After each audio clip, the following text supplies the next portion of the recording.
Кыргыз ата айылынын айыл өкмөтүнүн жалпы тургундары бүгүн бизде мына аябай сүйүнчүлүк болуп атат.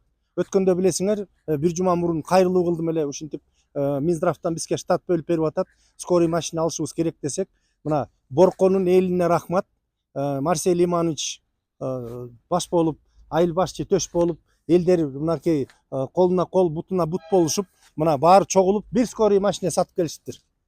Анан ушул скорый машинени буюрса эми мына ЦРБ менен сүйлөшүп туруп бир штат алабыз дагы ишке киргизебиз. Эми мына азыр биринчи оборудованиясын көрөлү, жүргүлө. Анан калоо тилектер мына жаңы машина Күлөнкада айдап көрдүм, буттун учу менен жүрөт экен. Мына эмеси, мына кислородный баллондор, кол жууган раковинасы, бу жерде врачтын отура турган сиденье, давление ченегич, анан мына жүр биягында.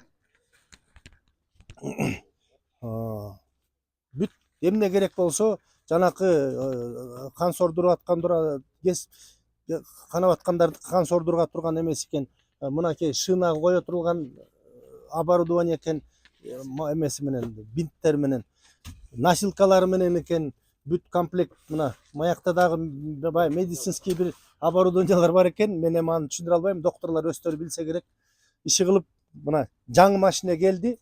Эми тез жардам бизге аябай элдерибизге муктаж болуп аткан маселе мына эми чечиле баштады. Ошо баса терде болсо 220 вольттук атайын жанакы дополнительный оборудованиясына өзү машина өзү ток чыгарган функциясы да бар экен. Кол жуугуч ичинде кол жуугуч айтылды. Мына ошондой сүйүнүч болуп атат.